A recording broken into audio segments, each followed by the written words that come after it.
every first degree equation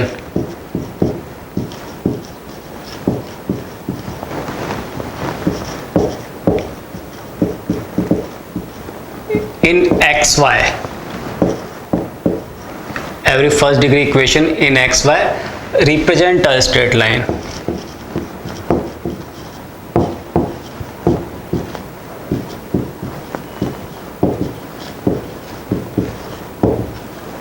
समझ में आ गई बात है ना। फर्स्ट डिग्री की जो भी इक्वेशंस होगी एक्स वाई वो हमेशा एक स्ट्रेट लाइन को रिप्रेजेंट करेगी। फॉर एग्जांपल अगर मैं बोलूं आपसे एक जनरल इक्वेशन की बात करूं तो A X plus B Y plus C is equal to 0, ये एक फर्स्ट डिग्री की इक्वेशन है और ये हमेशा एक स्ट्रेट लाइन को रिप्रेजेंट करेगी। तो इसमें जो एक्स और वाई हैं, एक्स और वाई क्या है यहाँ पर तो वेरिएबल है, ओके। वेरिएबल कौन से वेरिएबल है जिनकी डिग्री क्या है 1 है, डिग्री कैसी है इनकी 1 है, मतलब जो x और y की पावर एक्सपोनेंट है वो कैसा है 1 है। तो ये डिग्री 1 वाली क्या है लीनियर इक्वेशन है। और यहाँ पर जो ABC है, ABC क्या है, ABC कांस्टेंट है, ठीक है।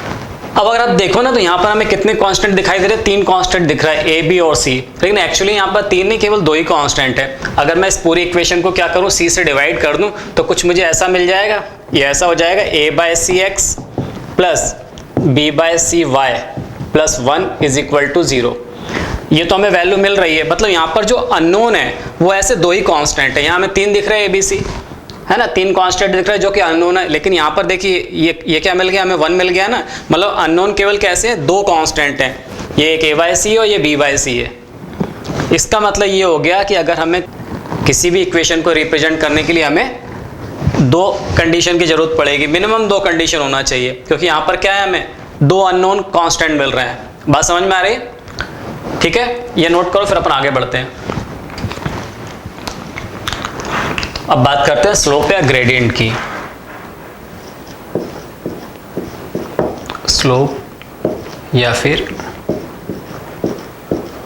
Gradient of a line.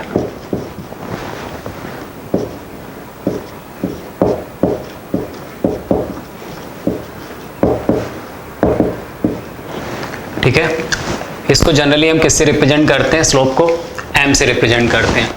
अब ये होता क्या है पहले तो ये समझो। जैसे सपोज ये हमारी कोऑर्डिनेट एक्सिस है, ओके, ये एक्स एक्सिस हो गई हमारी, ये वाई एक्सिस है, ये ओरिजिन है। तो अगर कोई लाइन इस पॉजिटिव एक्स एक्सिस के साथ में एंटी क्लॉकवाइज डायरेक्शन में जो एंगल्स सबटेंड करेगी, क्या बोला, कोई लाइन इस पॉजिटिव एक्स एक्सिस के साथ में एंटी क्लॉकवाइज सेंस में जो एंगल बनाएगी, जैसे यहाँ पर ये एंगल बन रहा है इसको हम थीटा बोल रहे हैं, तो इसको इसका जो टेंजेंट होगा उसको हम क्या बोलेंगे, slope of line, okay, slope या फिर ग्रेडियंट बोलेंगे। ऐसा भी हो सकता है ये एक्स एक्सिस है हमारी, ये वाई एक्सिस है और वो लाइन ऐसी कुछ है ये, ठीक है, तब ये एंगल बन रहा है। तो ध्यान ये रखना है कि जो एंगल बन रहा है ना वो किससे होना चाहिए, पॉजिटिव एक्स एक्सिस से, पॉजिटिव एक्स एक्सिस से और एंटी क्लॉकवाइज डायरेक्शन में, ओके। तो anti clockwise direction positive x axis साथ में जो एंगल फॉर्म हो रहा है उसका टेंजेंट, उसको हम क्या बोलेंगे, स्लोप। मतलब यहाँ पर m इज इक्वल टू, उसको m से रिप्रेजेंट करते हैं तो m इज इक्वल टू क्या हो जाएगा, tan थीटा, ये हो जाएगा स्लोप ऑफ लाइन, ओके।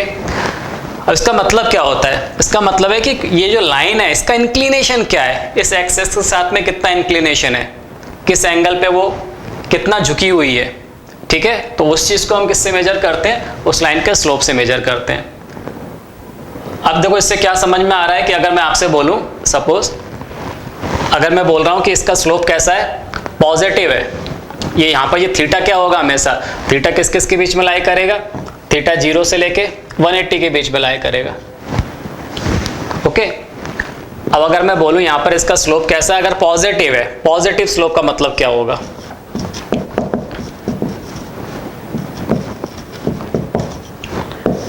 तो अगर मैं बोल रहा हूँ पॉजिटिव स्लोप है, इसका मतलब क्या हो रहा है कि जो m की वैल्यू है वो कैसी है, ग्रेटर देन 0 है। और अगर m ग्रेटर देन 0 है दैट मीन्स कि tan थीटा ग्रेटर देन 0 है। अगर tan थीटा ग्रेटर देन 0 है तो थीटा कहाँ से लाई करेगा, तो थीटा 0 से लेके कहाँ लाई करेगा, 90 के बीच में, है ना। अगर tan थीटा कैसा पॉजिटिव, क्योंकि फर्स्ट क्वाड्रेंट में कैसा होता है, tan पॉजिटिव होता है ना, इसका मतलब क्या होगा, थीटा 0 से 90 डिग्री के बीच में लाई करना चाहिए। और जब थीटा 0 से 90 डिग्री के बीच में लाई कर रहा है, इसका मतलब थीटा कैसा है, एक्यूट एंगल है। ओके। नेगेटिव स्लोप का मतलब क्या है,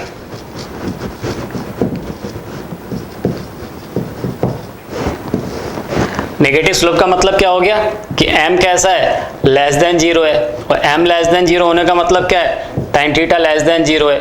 और tan थीटा लेस देन 0 इसका मतलब थीटा कहाँ से कहाँ लाई कर रहा है, 90 से लेके 180 डिग्री के बीच में लाई कर रहा है। और इसका मतलब क्या हो गया कि जो थीटा है, क्योंकि वो 90 से 180 डिग्री के बीच में लाई कर रहा है, मतलब थीटा कैसा हो गया, वो ऑब्ट्यूस एंगल हो गया। ओके। अब देखो, अगर लाइन पैरेलल टू, अगर line parallel to x axis है, तो इसका मतलब क्या है, लाइन अगर पैरेलल टू एक्स एक्सिस है कि एंगल कैसा होगा, थीटा इज इक्वल टू 0। और थीटा 0 है तो क्या हो जाएगा, tan थीटा वो कैसा हो गया, 0। और जब tan थीटा 0 है मतलब स्लोप कैसा है, 0। कोई भी लाइन अगर क्या है, एक्स एक्सिस के पैरेलल है, समझ में आ रही ना बात, तो कितना हो जाएगा, इसका मतलब स्लोप कैसा आएगा, उसके लिए 0 आ जाएगा। m इज इक्वल टू 0 मतलब स्लोप क्या हो गया, 0 हो गया। ओके। और अगर वही क्या हो, line perpendicular to x axis हो,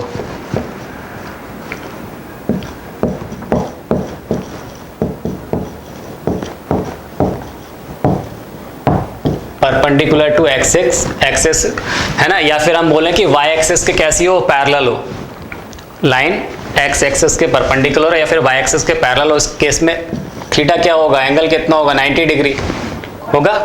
और जब थीटा 90 है तो tan 90 कितना हो जाएगा, यानी tan थीटा tan 90 कितना हो जाएगा, बोलो, ये हो जाएगा इन्फिनिटी, यानी स्लोप कैसी हो जाएगी हमारी, इनफाइनाइट। तो उस केस में स्लोप कैसी होगी, इनफाइनाइट। ठीक है। अगर लाइन क्या हो, जो भी लाइन है वो इक्वली इंक्लाइंड हो, इक्वली इंक्लाइंड विथ एक्सिस, अगर वो एक्सिस से कैसे हो, इक्वली इंक्लाइंड हो। इक्वली इंक्लाइंड का मतलब क्या हो गया, तो ऐसे केस हो सकते हैं, या तो वो लाइन कुछ ऐसी होगी, ये इस तरह से एंगल बना रही होगी, ये हमारी एक्स एक्सिस है, ये वाई एक्सिस है, मतलब थीटा कितना होगा यहाँ पर 45 डिग्री होगा। और या फिर वो ऐसा भी हो सकता है, क्या हो सकता है केस, इस तरह से कुछ कि वो लाइन इधर इस तरह से एंगल बना रही हो, ये हमारी एक्स एक्सिस है, ये वाई एक्सिस है, तो ये एंगल बन रहा है, तब एंगल कितना होगा, 135 डिग्री होगा अगर इक्वली इंक्लाइंड है तो इस केस में क्या है, थीटा कितना 45 है। जब थीटा 45 है तो tan थीटा tan 45 कितना हो जाएगा, 1। तो इस केस में स्लोप कितना हो जाएगा, 1 हो जाएगा। समझ में आ गया। और यहाँ पर थीटा कितना है, 135, और 135 है तो इसका मतलब tan 135 कितना होता है, -1। तो इस केस में स्लोप कितना हो जाएगा, -1 हो जाएगा। ओके, तो ये ध्यान रखना है हमें। अब एक चीज़ और देखो, अगर मान लो मुझे 2 पॉइंट गिवन है कोई, ये हमारी एक्स एक्सिस है, ये वाई एक्सिस है, और ये वो स्ट्रेट लाइन हो गई। सपोज ये P पॉइंट है जिसके कोऑर्डिनेट x1 y1 है, ये Q पॉइंट है इसके कोऑर्डिनेट x2 y2 है। ओके, और ये लाइन एक्स एक्सिस के साथ में थीटा एंगल सबटेंड कर रही है। अगर मैं यहाँ से परपेंडिकुलर ड्रॉप करूँ, ठीक, तो ये L हो गया, ये M हो गया, ये हमारा ओरिजिन था। अब आप समझना, ये एंगल कितना बना रही है यहाँ पर, थीटा, तो ये एंगल भी कितना हो जाएगा यहाँ पर, थीटा होगा कि नहीं होगा। और इसके कोऑर्डिनेट क्या है, x2 y2 है, तो यहाँ से O से लेके M तक OM कितना है, x2, और OL कितना है, x1, तो LM कितना आ जाएगा, x2 माइनस x1। तो ये x2 माइनस x1 आ गया, तो ये भी मिल गया मुझे x2 माइनस x1। ये लेंथ, ओके। ये कितनी आ जाएगी लेंथ, ये देखो ये पूरा कितना है, यहाँ से यहाँ तक ये कितना है y2 और ये कितना है y1, क्योंकि इसके कोऑर्डिनेट कितने हैं x1 y1, तो ये कितना मिलेगा हमें y2 माइनस y1 मिलेगा, यहाँ से यहाँ तक ये लेंथ, ये मिल गई मुझे y2 माइनस y1। तो मैं आपको ये बताना चाह रहा हूँ यहाँ पर tan थीटा, अगर मैं यहाँ पर tan थीटा निकालूँ तो tan theta is equal to कितना होता है, परपेंडिकुलर अपॉन बेस, यानी क्या आ गया y2 minus y1 upon x2 minus x1। और ये tan थीटा को हम क्या बोल लेते हैं, स्लोप, तो ये क्या हो जाएगा m इज इक्वल टू कितना आ गया y2 minus y1 upon x2 minus x1। मतलब अगर मुझे कोई दो पॉइंट गिवन हो तो उससे जो लाइन बन रही होगी उसकी हम स्लोप इस तरह से निकाल सकते हैं इजली। क्या करेंगे, y2 minus y1 upon x2 minus x1, तो ये हमें उस लाइन की स्लोप मिल जाएगी। एंगल्स बिटवीन टू लाइंस,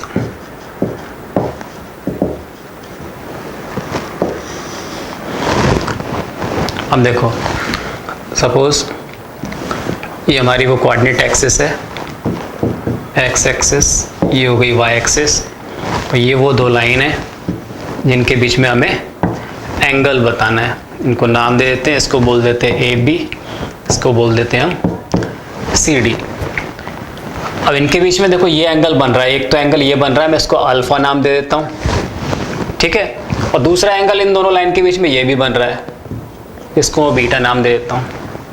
तो मुझे इस अल्फा और बीटा के बारे में बात करना है।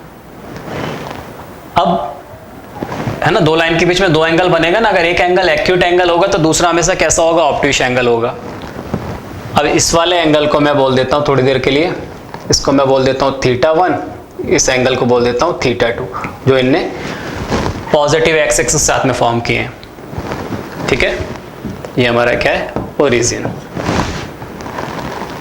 तो ये फर्स्ट लाइन है AB, क्योंकि ये पॉजिटिव एक्स एक्सिस साथ में एंटी क्लॉकवाइज डायरेक्शन में कौन सा एंगल सबटेंड कर रही है, θ1, तो इसके स्लोप को हम m1 से रिप्रेजेंट कर देते हैं। तो m1 इज इक्वल टू कितना हो जाएगा, tan θ1। जो दूसरी लाइन है जो पॉजिटिव एक्स एक्सिस साथ में एंटी क्लॉकवाइज डायरेक्शन में, ये कितना एंगल फॉर्म करी, θ2, तो इसकी स्लोप को हम बोल देते हैं m2, तो ये कितना हो जाएगा, tan θ2, इसको हम क्या बोल दे रहे हैं, m2।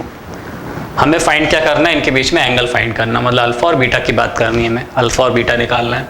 तो आप देखो कैसे निकालेंगे, ये जो ट्रायंगल फॉर्म हो रहा है, सपोज ये P पॉइंट है, इस पे ये दोनों लाइन इंटरसेक्ट कर रही हैं, ओके। इसको नाम दे देते हैं हम L, इसको नाम दे देते हैं हम M। तो PLM इस ट्रायंगल के अंदर ये θ2 क्या हो जाएगा, एक्सटीरियर एंगल हो जाएगा। तो एक्सटीरियर एंगल प्रॉपर्टी से θ2 को क्या बोल सकते हैं हम, अल्फा प्लस θ1, ओके। हम बोल सकते हैं θ2 is equal to alpha plus θ1। तो यहाँ से अल्फा इज इक्वल टू कितना निकल के आ जाएगा, θ2 माइनस θ1, दोनों तरफ tan ले लेते हैं हम, तो tan alpha is equal to कितना हो जाएगा, tan ऑफ θ2 माइनस θ1। इसको ओपन कर देते हैं tan a माइनस बी के फॉर्मूले से, तो ये कितना आ जाएगा, ये मिल जाएगा tan θ2 minus tan θ1 upon 1 plus tan θ2 into tan θ1। ये कितना आ गया, tan θ2 क्या है, m2 बोल रहे थे उसको हम, ये हो गया m2 minus m1 upon 1 plus m1 m2, m2 m1 या फिर m1 m2, ठीक है। ये क्या मिल गया हमें, tan ऑफ अल्फा। तो ये हमें tan अल्फा मिल गया। लेकिन अगर मैं यहाँ पर हम क्या करेंगे, क्योंकि हमें एंगल निकालना था तो इसका इनवर्स ले लेंगे, तो अल्फा इज इक्वल टू क्या हो जाएगा, tan inverse m2 minus m1 upon 1 plus m1 m2। अब अगर मैं इस एंगल बीटा की बात करूं तो ये बीटा और अल्फा में क्या रिलेशन है कि alpha plus beta is equal to कितना है, 180, okay. Alpha plus beta is equal to कितना है, 180 डिग्री। तो यहाँ से बीटा इज इक्वल टू कितना आ जाएगा, बीटा इज इक्वल टू आ जाएगा 180 माइनस अल्फा।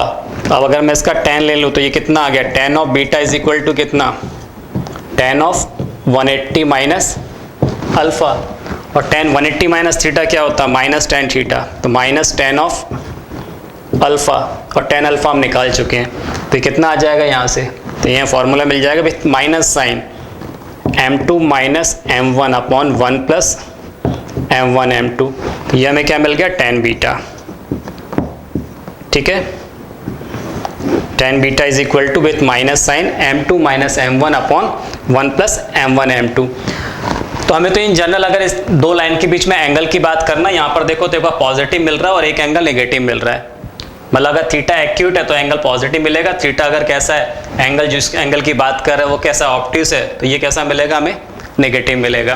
तो इन जनरल हम ऐसा बोल सकते हैं कि थीटा इज इक्वल टू कितना, tan इनवर्स, है ना। अगर इनके बीच में दो लाइन के बीच में एंगल थीटा है तो उसको बोल सकते हैं tan inverse mod of m2 minus m1 upon 1 plus m1 m2, तो ये वो एंगल आ जाएगा। ओके, तो नोट करो, फिर आगे बढ़ते हैं। अब देखो हमें क्या मिला था, tan theta is equal to क्या बोल रहे थे, mod of m2 minus m1 upon 1 plus m1 m2, ये हमारा फॉर्मूला आ गया। ठीक है, अगर लाइन कैसी हो, लाइन्स आर पैरेलल, अगर लाइन पैरेलल हो तो थीटा इज इक्वल टू कितना है, उनके बीच में एंगल कितना होगा, 0 डिग्री, और 0 डिग्री का मतलब कितना हो गया, tan 0 कितना हो जाएगा, 0 होगा। यहाँ पर हम क्या करेंगे, tan 0 degree is equal to कितना है, ये mod of m2 minus m1 upon 1 plus m1 m2, तो कितना हो जाएगा, tan 0 0 होता है, तो ये हो गया 0 इज इक्वल टू कितना, m2 minus m1 upon 1 plus m1 m2। इसका मतलब क्या हो गया, इसको 0 होने के लिए क्या होना चाहिए, ये वाला टर्म अगर ये 0 के इक्वल हो, ये इस टर्म को 0 होना है तो न्यूमरेटर 0 होना चाहिए। सो m2 is equal to m1, या फिर क्या बोल सकते हैं हम, m1 is equal to m2। तो ये किसकी कंडीशन आ गई, कि लाइन पैरेलल है तो उस केस में स्लोप कैसी होंगी, इक्वल होंगी। ओके, अगर लाइन कैसी हो, परपेंडिकुलर हो,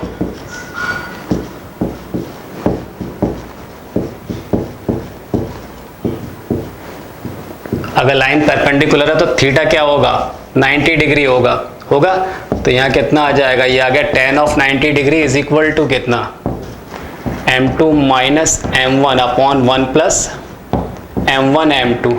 ओके, और tan 90 क्या होता है, इनफाइनाइट, नॉट डिफाइन होता है, 1 upon 0 m2 minus m1 upon 1 plus m1 m2।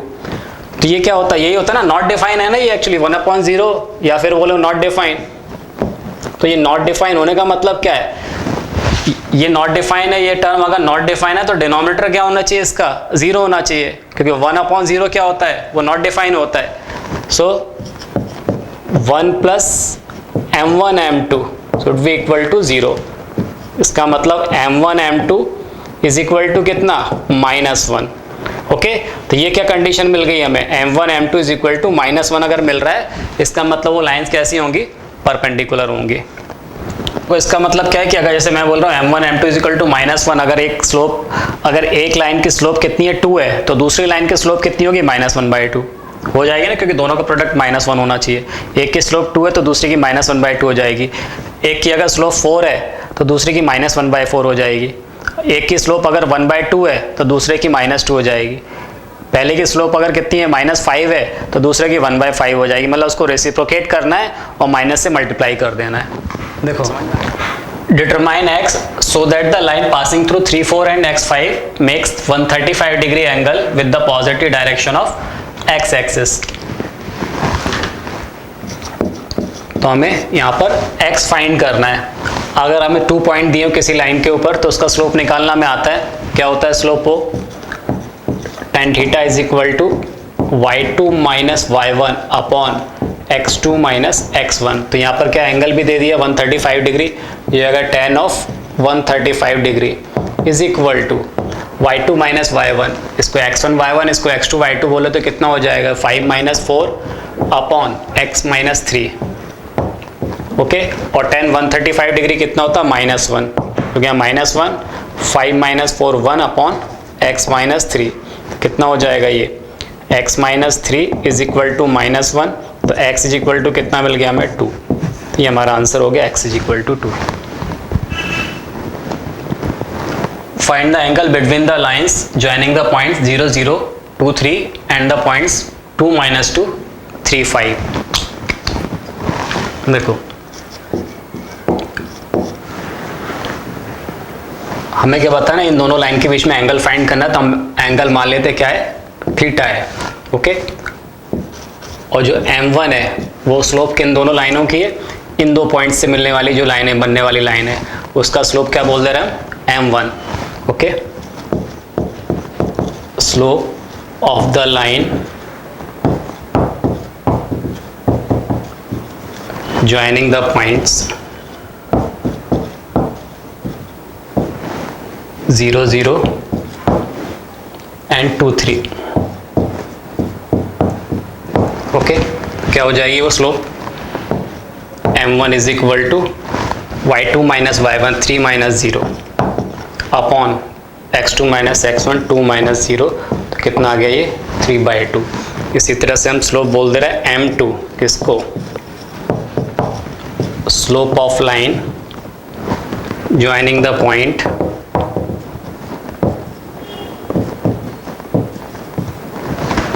(2 - 2 and 3, 5), 2 - 2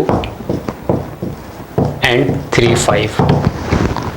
तो ये कितना आ जाएगा m2, तो ये हो जाएगा 5 माइनस ऑफ -2 यानी 5 + 2 अपॉन 3 - 2, तो कितना आ गया 7/1 यानी 7। ओके, और tan theta is equal to कितना होता है, एंगल की बात करें तो वो होता है m2 minus m1 upon 1 plus m1 m2, और ये किस में, मॉड में रहता है।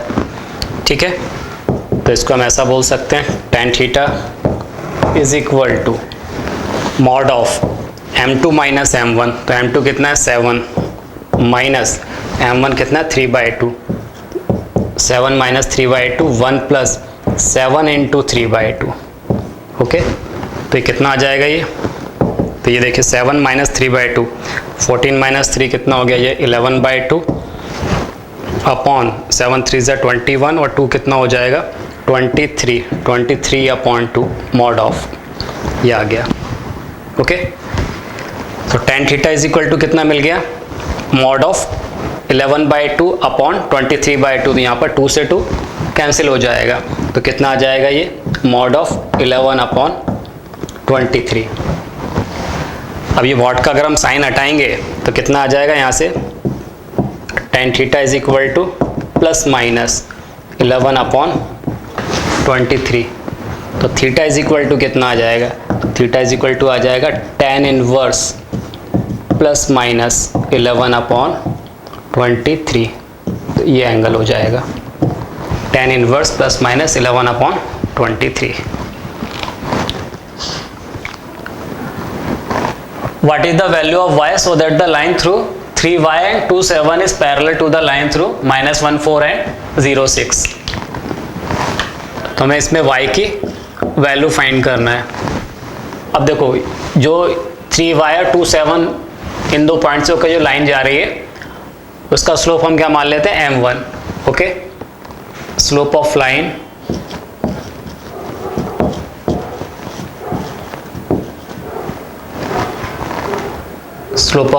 joining the point क्या क्या दिए होंगे 3y and 2, 7। ओके, तो इसको हम क्या बोल देते हैं m1, तो ये कितना हो जाएगा y2 माइनस y1 यानी 7 minus y upon x2 minus x1 यानी 2 माइनस 3। क्या मिल गया हमें, m1 is equal to 7 minus y upon -1, या फिर हम बोल सकते कि m1 इज इक्वल टू, ये -1 है तो इसको हम क्या बोल सकते हैं y माइनस 7। ओके, ये m1 मिल गया। इसी तरह से slope of line joining the points -1, 4, 0, 6, -1, 4 and 0, 6। Okay, इसके स्लोप को हम क्या मान लेते हैं, m2। तो ये कितना हो जाएगा 6 माइनस 4 अपॉन 0 माइनस ऑफ -1। तो ये कितना मिल गया, m2 is equal to 6 minus 4 कितना आ गया 2, 2 अपॉन 1, यानी m2 is equal to 2। Okay, और हमें क्या बोला हुआ है कि लाइन कैसी है, पैरेलल है, दोनों लाइन पैरेलल हैं, बिकॉज लाइन्स आर पैरेलल। तो स्लोप कैसा हो जाएगा, दोनों का इक्वल हो जाएगा। सो m1 is equal to m2, और m1 कितना दिया हुआ है हमें, y minus 7, y minus 7 is equal to m2 कितना है 2। तो यहाँ से y इज इक्वल टू कितना आ गया 9। यही हमारा आंसर हो जाएगा।